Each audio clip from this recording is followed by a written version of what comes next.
భగవద్గీతను ఎవరు విన్నారండి? ఒక్క అర్జునుడు విన్నాడు. శ్రీకృష్ణుడు ఓ 25 మంది లేకపోతే నేను చెప్పనయ్యా, దుర్యోధనుడు కూడా పీరు అంటే పంపలు అంటుకుంటాయి. మరి మన బోటుగాడు చెబుతుంటేనే 1000 మంది జనం కావాలి అంటే కృష్ణం ఉంది జగద్గురం శ్రీకృష్ణుడు చెబుతుంటే ఎంతమంది ఉన్నారు జనం? పైగా జనమేమన్నా లోట 21 లక్షల మంది ఉన్నారు అక్కడ.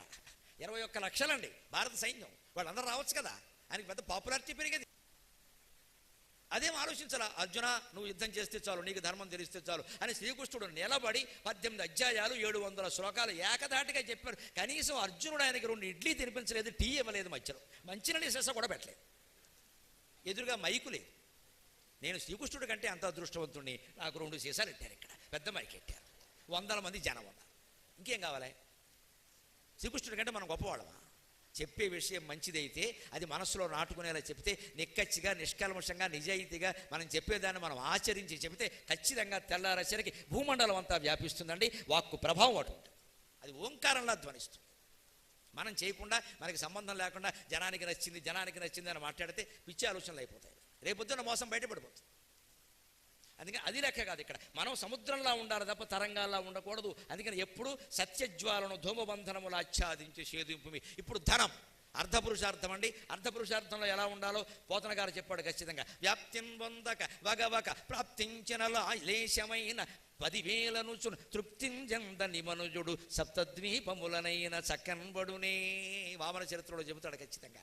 ఏమయ్యా వామనుడా, భూమికి 3 అడుగులు ఉన్నావు, ఇంత చేస్తే అడగమంటే చేతకాదేమిటయ్యా? నాలాంటి బలిచక్రవర్తిని పెద్దవాడిని పట్టుకుని కనీసం కాస్త పెద్దదేదైనా అడగకుండా 3 అడుగులు అంటావేమిటయ్యా? ఏం చేసుకుంటావయ్యా 3 అడుగులు? ఆ 3 అడుగులు కూడా ఎక్కడ అడిగావు? కనీసం శంషాబాద్ ఎయిర్పోర్ట్లో అడుగున్నా, అమరావతి దారిలో అడుగున్నా కాస్త ఖరీదైంది ఉండేది.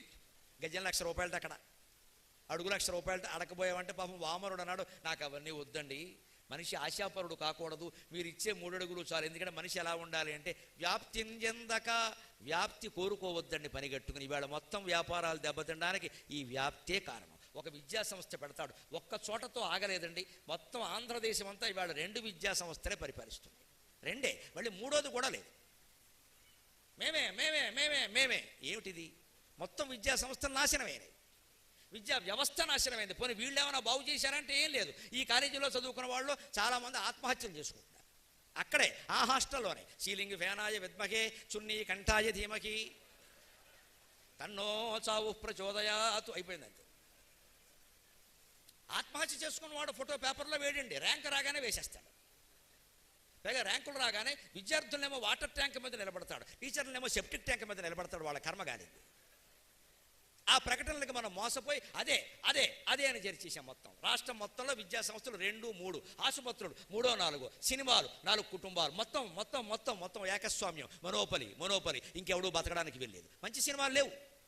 ఎంతసేపు వాళ్ళని, వాళ్ళ కొడుకుల్ని, వాళ్ళ మనవాళ్ళని మన వల్ల భరిస్తూ ఉండాల్సిందే. ఇంకా ఇంకా ఇంకా ఇంకా నటన లేదు ఎవరిలో అసలు. హీరో అంటే ఎగరడం, హీరోయిన్ అంటే వాడు పక్కన ఎగరడం, అంతే. ఎక్కడ నటన కల. నటన అంటే ఎలా ఉంటుందో నాకు మొహమాటం లేకుండా చెబుతున్నాను. నటన అంటే ఎలా ఉంటుందో మహానటి సినిమాలో చూసామండి. ఆ అమ్మాయి కీర్తి సురేష్కి నమస్కారం అమ్మ, చిన్నపిల్ల, శతాయుర్భవ. నిజంగా సావిత్రిని దింపేసింది అలాగా. నేను చూసి ఆశ్చర్యపోయా. పక్కన మా కుటుంబ సభ్యులతో చూస్తుంటే మా ఆవిడని అడిగా, ఆ అమ్మాయికి 50 ఏళ్ళు వయస్సు ఉంటాయి, 50 ఏళ్ళు వయస్సు ఉంటే హీరోయిన్ ఏమిటండి అండి. నేను అనుకున్నా అలా చేసింది అమ్మాయి. అచ్చం సావిత్రి అండి. సావిత్రి కూడా మళ్ళీ దిగొస్తే అలా చేయగలదా అనిపించింది నాకు. అందరూ అద్భుతంగా నటించారండి. ఆ సినిమాలో చాలా బాగా అందరూ కూడా. ఆ కేవీ రెడ్డి పాత్ర వేసిన ఆయన ఎంత బాగా నటించాడు నోడేది, ఎంత బాగా నటించాడు. జమినీ గణేశన్ వేసిన ఆయన అందరూ కూడా చాలా బాగా నటించారు. అటువంటి నటులు ఎంతమంది ఉన్నారండి? ఎన్ని సినిమాల్లో ఉన్నాయి వాళ్ళు. ఎగరడం గంతులేయడం ఎంతసేపు.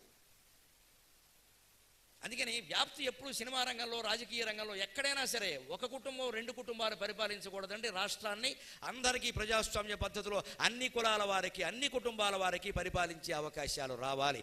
ఏ ముఖ్యమంత్రి అయినా, ఏ ప్రధానమంత్రి అయినా, ఏ నాయకుడైనా కొడుకుని ఎన్నికల్లో నిలబడితే దయచేసి ఓటు వేయకండి. ప్రజాస్వామ్యం నెగ్గుతుంది ఖచ్చితంగా. నాకేం మొహమాటం లేదు, ఎవ్వడికి భయపడేది లేదు. నీ కొడుకుని నిలబెట్టావు కాబట్టి మేము వేయం, అంతే. మొహమ్మీ చెప్పండి, గుద్దినట్టు చెప్పండి.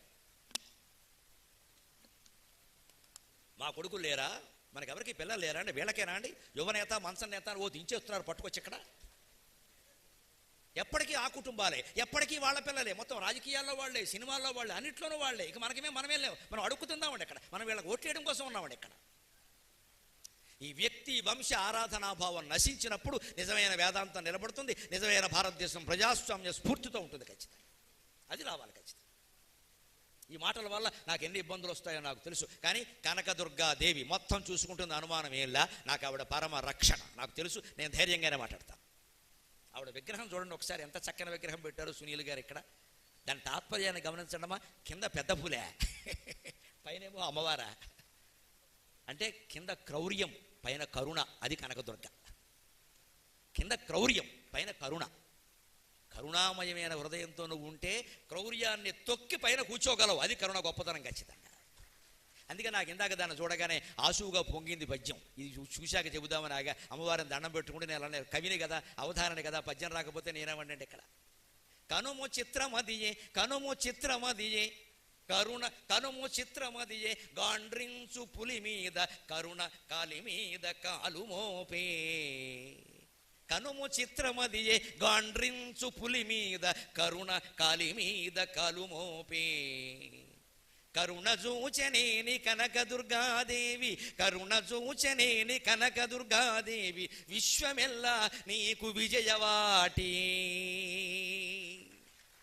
కనుము చిత్రమదియే, గాండ్రించు పులి మీద కరుణ కాలి మీద కాలు మోపే. కరుణ చూచనేని కనకదుర్గాదేవి, విశ్వమెల్లా నీకు విజయవాటి. ఒక్క విజయవాడ ఏమిటండి, విశ్వమంతా విజయవాడే కనకదుర్గాదేవి కరుణ, విజయదుర్గాదేవి కరుణ మాకుంటే. ఆ అమ్మవారిని నమ్ముకుని ధైర్యంగా జీవించాలి, ధైర్యంగా మాట్లాడాలి, ధైర్యంగానే అన్ని పనులు చేయాలి. వాడేమనుకుంటాడు, వీడేమనుకుంటాడు అనుకునేవాడు రేపు ఉన్నాడమ్మా. మనం అన్న మాటలన్నీ శాశ్వతంగా ఉంటాయి ఖచ్చితంగా. వాక్కు శాశ్వతం, మనిషి అశాశ్వతం. ఈ మాటలు మిగిలిపోతాయి ఖచ్చితంగా. చరిత్ర చరిత్ర చరిత్ర. నా ప్రాణం పోయినా సరే గరికపాటి నరసింహరావు గారు బతుకుంటే ఇలా మాట్లాడేవాడు అంటే నేను ఖచ్చితంగా మీరు చెబుతారమ్మా, నాకు అది శతాయుష్షు, నేను బ్రహ్మలోకంలో ఉంటా, మా అమ్మ దగ్గర ఉంటా, నేను బ్రహ్మలోకంలో ఉంటా, నాకేం భయం లేదు. నాకెవరు ఇచ్చే పదవులు నాకు అక్కల్లా, ఎవరికి నేను భయపడే సమస్య లేదు. ఈ క్షణం సిద్ధంగా ఉన్నాం, భగవంతుడు తీసుకెళ్ళిపోతాడు.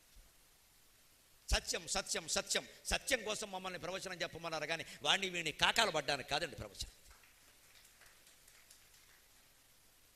అందుకని వ్యాప్తి వ్యాప్తి వ్యాప్తి, ప్రతి రంగంలో ఈ వ్యాప్తి వ్యాధిలా వ్యాపించిందండి. నేనే ఉండాలి, నేనే ఉండాలి, ఇంకెవడు ఉండద్దు, ఇంకెవడు ఉండద్దు.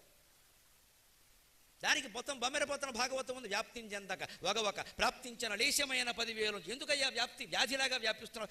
నీ ఊళ్ళో నువ్వు ఉండి వ్యాపారం చేసుకోలేవా? ప్రతి చోట మీ కిరాణం కొట్టే ఉండాలా? ప్రతి చోట మీ విద్యాలయమే ఉండాలా?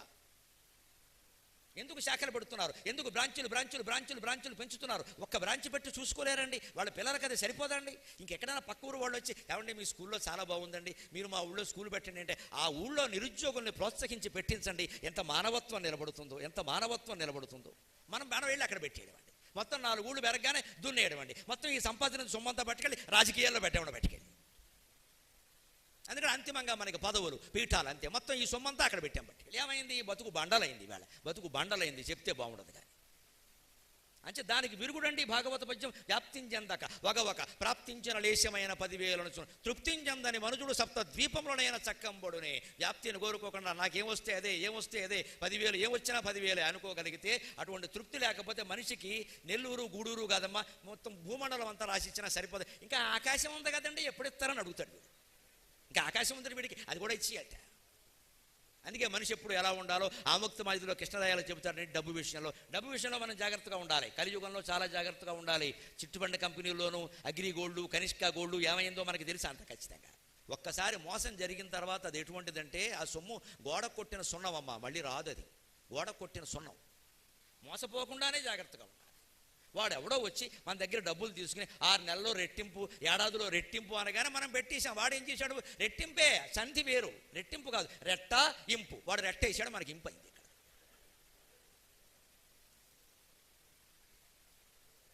కొంతమంది దొరికారు, అసలు వాడు దొరకకుండా వెళ్ళి ఎక్కడో గురుగావులో దాక్కున్నాడు. ఏకంగా అపార్ట్మెంట్లో శుభ్రంగా సమస్త భోగాలు అనుభవిస్తూ 4 ఏళ్ళు ఈ మధ్యన పట్టుకున్నారు ఆయన.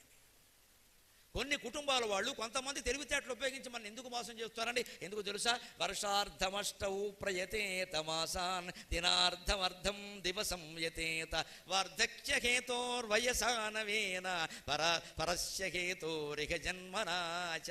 ఈ రహస్యం తెలియకపోవడం వల్ల, తెలిసినా మనం ఆచరణలో పెట్టకపోవడం వల్ల.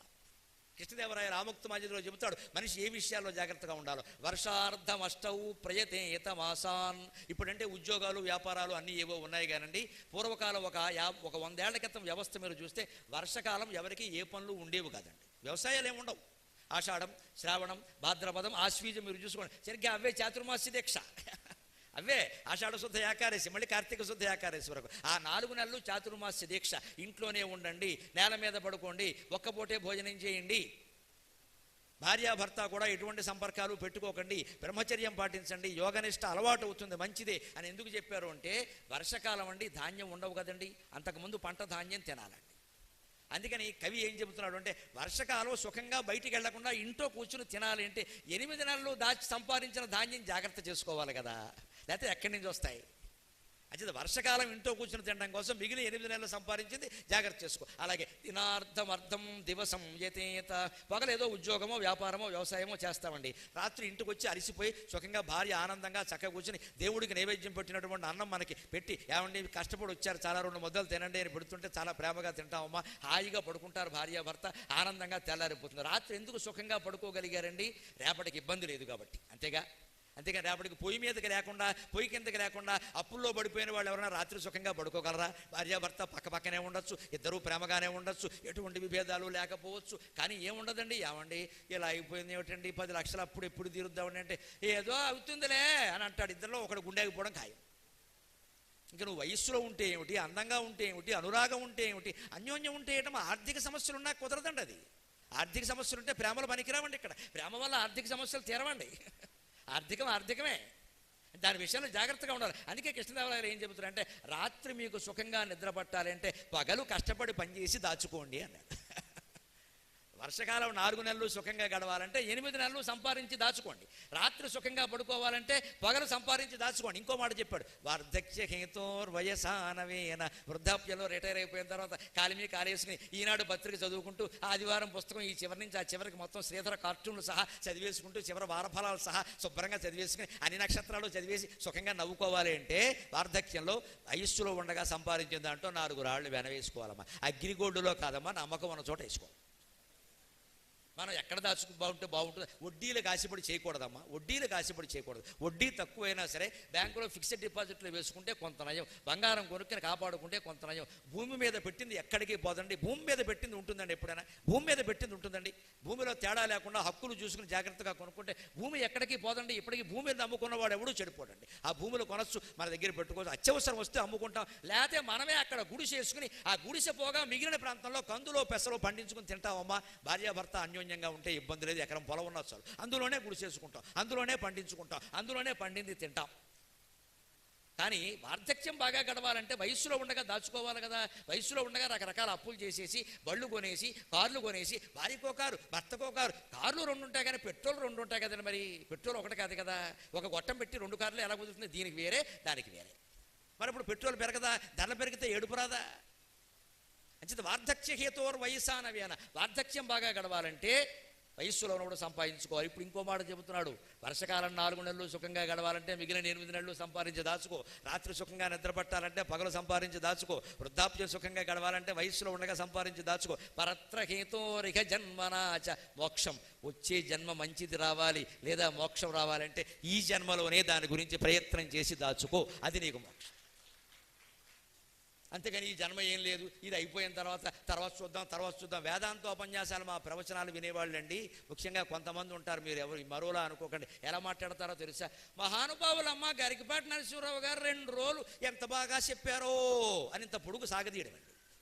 అందులో ఒక్కటి కూడా చేయకపోగా అలా చెప్పారు, మనం చేస్తే బాగుంటుంది అంటే అవన్నీ మన వల్ల అవుతాయి ఏంటి? వారు మహా తపస్సంపన్నులు, ఏదో జన్మలు ఎత్తగా ఇలాంటి వాళ్ళ మాటలు వినగా ఎన్నో జన్మలకు అవుతాయి. అంటే ఇది పెద్ద పథకం వేసింది ఇప్పుడు 100 జన్మలకి. చేయరు. పైగా మన వల్ల చెప్పారు కానీ ఆరికి దండం పెట్టి వచ్చాయి బాగుంటుంది, దండం పెడితే అయిపోయింది అంతే. ఇంకా పైగా శాస్త్రం చెప్తారు వెంటనే, పండితులు చెప్తుంటే ఊరికే వినకూడదు. ఎక్కడ లేదండి ఆ మాట, లేదమ్మా అనవసరంగా మా చేతుల్లో ఎవరో డబ్బులు పెట్టద్దు. నేను ముఖ్యంగా రేపు 2వ రోజు ప్రసంగం అయ్యాక సునీల్ గారు నా చేతిలో పెట్టే పారితోషికం తప్ప ఏ గురుదక్షిణ ఏ రకంగానూ స్వీకరించనండి. దయచేసి ఎవరు ఇవ్వద్దు, మమ్మల్ని బెచ్చగాళ్ళని చేయకండి దయచేసి. మాకు అత్యాశలు పెంచకండి, మా పిల్లల్ని పాడు చేయకండి అమ్మ, మాకు డబ్బు పెరగకూడదు, మా డబ్బు తరగాలి. మా పిల్లలు పాడైపోతారు ఖచ్చితంగా సంపదలు ఉంటాయి. ఎందుకంటే ఒక కార్యకర్త ఇచ్చేదానికి 10 రెట్లు వస్తుందండి. ఇంతమంది నా చేతుల్లో తలో 100 పెడితే దురాశ కాదా? ఈ డబ్బంతా పట్టుకుని నేను మా ఆవిడ మంచం మీద పెట్టుకుని ఎక్కట్టుకుని కూర్చోవా, 100 వచ్చాయి 500 వచ్చాయని ఏం చేసుకోవాలి? ఇదంతా నొక్కేయడమేగా, ఇన్కమ్ ట్యాక్స్ ఎగ్గొట్టడమేగా, బాత్రూంలో దాచడమేగా. రేపొద్దున నేను చెప్పిన మాటలన్నీ ఏమయ్యాయి? ఎరిగిపాటి నరసింహరావు గారు ఇంట్లో 25 లక్షలు దొరికేట అరెస్ట్ చేయడంటే అప్పుడు గూడూరులో నా పరిస్థితి ఏమిటి? ఈ పెట్టిన ఫ్లెక్సీలన్నీ ఏమవుతాయి? ఆ నింద నాకు రాకుండా ఉండాలంటే నా విషయంలో నేను జాగ్రత్తగా ఉంటాను, మీ విషయంలోనూ మీరు జాగ్రత్తగా ఉండి. ఈ చెప్పేదంతా జ్ఞానం పొందడానికి, మోక్షం పొందడానికి తప్ప ఇంకా బాగా డబ్బులు సంపాదించేసి గుళ్ళు కట్టేసి గోశాలలు పెట్టేసి ట్రస్టులు పెట్టేసి అడ్డగోరగా డబ్బులు దాచుకోవడానికి కాదండి. నా పేర ఏ సంస్థలు లేవు, నాకెవరు అసిస్టెంట్లు లేరు. నేను ఒక్కడనే వస్తాను, ఒక్కడనే వెళ్ళిపోతాను. ఈ ప్రపంచంలో కూడా వచ్చినప్పుడు నేను ఒక్కడనే వచ్చాను, వెళ్ళేటప్పుడు నేను ఒక్కడనే పెడతాను. నాకు తెలుసు, నాకు కూడా ఎవ్వరూ రారు, నా భార్య పిల్లలు కూడా రారు, వారి కూడా నేను వెళ్ళాను. ఇది నాకు బాగా తెలుసు. అనుష్ఠాన వేదాంతం ఖచ్చితంగా డబ్బు పెరగడానికి వెళ్ళేది. నా కార్యక్రమాలు నేనే తగ్గించుకున్నా, నా మీటింగులు నేనే తగ్గించుకున్నా కావాలని. ఎందుకంటే డబ్బు పెరిగితే జబ్బు పెరుగుతుంది ఖచ్చితంగా. విశ్రాంతి తీసుకోవడం, ఇంట్లో ఉండడం, పుస్తకం చదువుకోవడం, హాయిగా మా ఆవిడ నేను కొంచెం రోజు 2 సార్లు 3 సార్లు కాఫీ తాగి హాయిగా కమ్మగా మాట్లాడుకుంటాం. అనుబంధం బాగుంది. మరి ఆవిడతో మాట్లాడితే ఆవిడ 1116 లేకపోతే మరి ఏం చేద్దాం?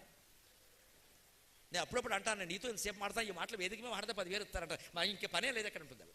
మరి ఇస్తారా అండి? పైగా నాకు ఆయాసం ఏంటంటే ఈ 2 రోజులు ఇక్కడ అయ్యాక ఆవిడ తీసుకురాలేదు కదా, ఇంటికి వెళ్ళాక ఆవిడ అడుగుతున్నాను, గూడూరులో ఏం చెప్పారో చెప్పండి అంటుంది. మళ్ళీ నాకు 2 గంటలు అక్కడ చెప్పాల్సిందే.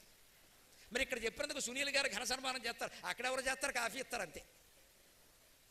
నేను చెప్పిందే చెప్పానంటాను. అప్పటికి లేదు, మీరు కొత్తవి చెబుతారు, జోకులు వేస్తారు, ఆ జోకులనే చెప్పండి అంటుంది. చచ్చినట్టు చెప్పడమే చెబుతామమ్మా. అది ఆత్మీయత, అనురాగం. భార్యతో కంటే ఎవరితో మాట్లాడతామండి? భగవంతుడికి ప్రతిరూపాలు కదండి, తల్లి అయినా భార్య అయినా. మగాడికి భగవంతుడు ఎవరంటే భార్య తల్లినమ్మా, అనుమానం ఇలా. వారితోనే మాట్లాడాలి, వారితోనే మన జీవితం. మొదట తల్లి, తర్వాత భార్య, అంతకంటే ఎవరండి? ఇంకెవరితో మాట్లాడతాం? ఎవరితో మాట్లాడితే మనకు సంతృప్తిగా ఉంటుంది? ఆవిడ డబ్బులు అడగడం ఏంటి?